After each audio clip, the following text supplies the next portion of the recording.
What up, everyone? It's your girl, Karina Nistal. I'm doing a series of interviews. This is going to be Late Night Roll Call with Karina Nistal, and my first guest,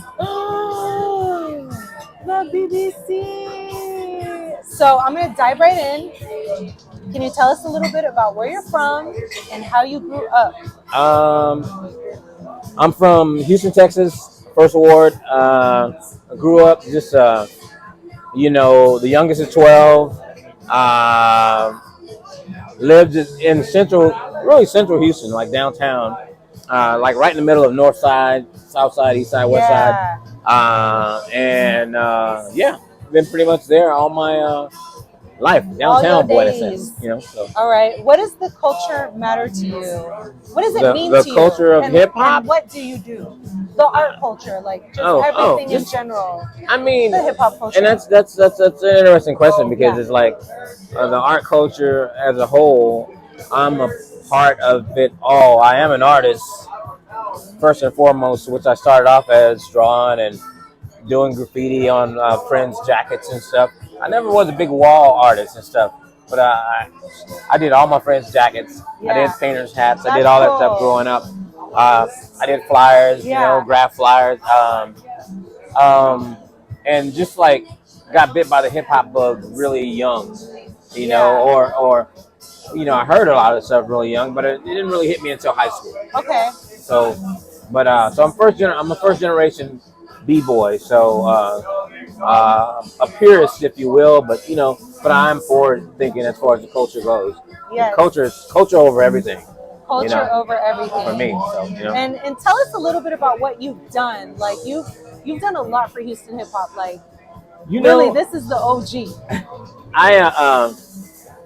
I've definitely tried to do my part, and I've always been under the idea of like what works for me works for everybody I know, right? So I again started b-boying in the 80s, 83, 84ish.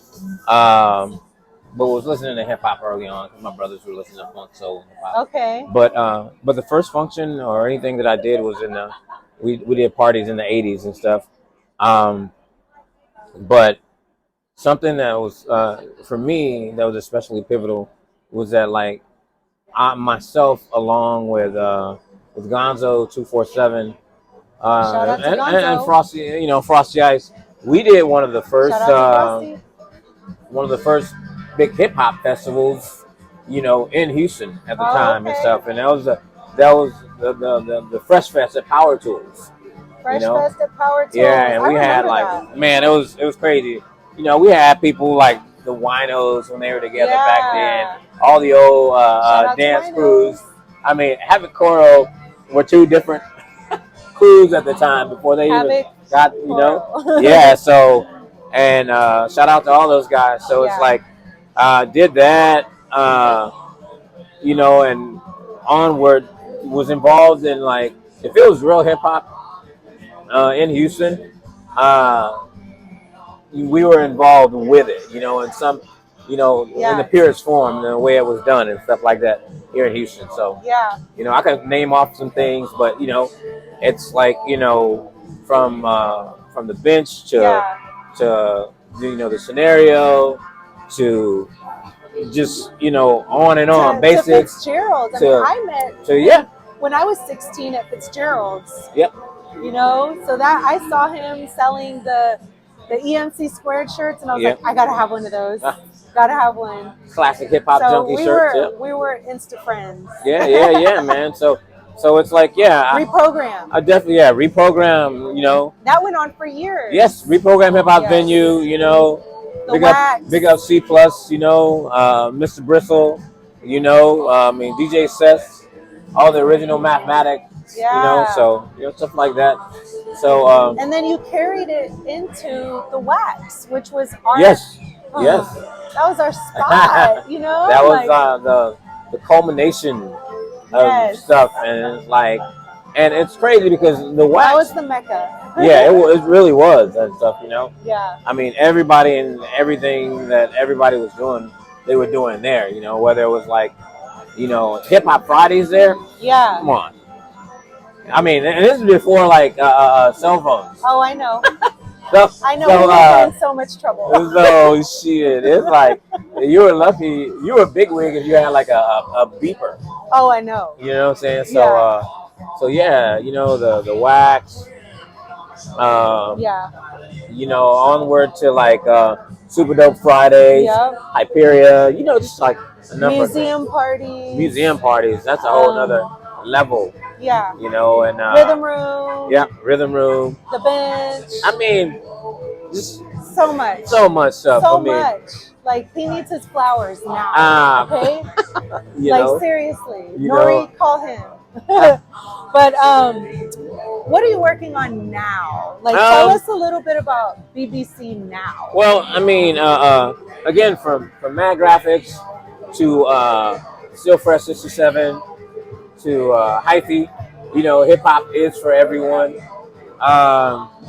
Just still trying to like do my part for the culture, and for me, honestly, it's really like just by like still always trying to get attention to cats that I feel like need attention, whether it be like some underground artist or anybody that I can put on, you know. Yeah. And also just like working on new stuff, you know. I mean, you know, I still got soul, I still got that. Mine's And blinged out. all right, it's like, and just working on some new hypey stuff, you know. Yeah. Just trying to keep the hypey era, you know, take it to the next level. Some of these designs, y'all, and get ready because I know you guys are gonna want these new designs. I want a new design. It's some proper stuff. It's some proper stuff. It's great. I'm excited. You know. So I learned a lot from BBC. You know. I mean, and that's the thing. It's like big up to my boy Jay Sparks, Jay Boogie. You know, double Joe 7. I always think about like a line that he did in one of his songs, his Drew Sparks Project songs, and he had a line in the song, and it said something to the effect of like, "Follow my lead." Rappers so greedy that they eat the apple and swallow the seed. Basically, meaning that like you got a lot of people out there that just don't want to give back. Right. They're so greedy; they just want the whole thing. Yeah. And it's like, but I always like to plant back into the culture, and that's what I feel like I've been doing my whole I career. can attest to that. It's like just like giving back and kind of bringing people in, you know, introducing, linking people up and stuff like that. And the old school with the new school. You know, I mean, it's like that's the important, to me, the most important aspect of the culture that like I think is, you know, it's still going on a bit, but you know, people are definitely about self. Yeah, definitely. All right. So where can people find you? You know, people can find me at stillfresh_BBC, and you know, Facebook, stuff like that. You know, basic stuff. You know, B-Boy Craig. You know, so. B-Boy, and you're gonna want to because the new gear is coming. Oh yeah, it's coming. The new gear. Some cool stuff.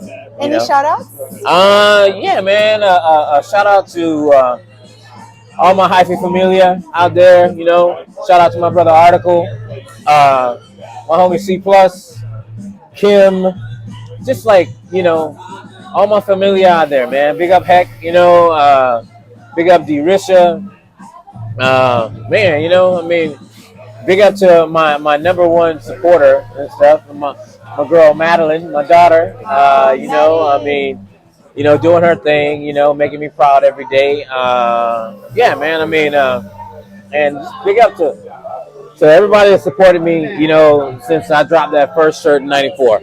You know, 94. So still making it happen. You know, and always remember that hip hop is for everyone. You know what I'm saying? And hyphy is the life. So, you know, hyphy is the life. It's new hyphy era coming. You know, it's coming. You know. Yep. Thanks for tuning in. Yes. We love you, boy Craig.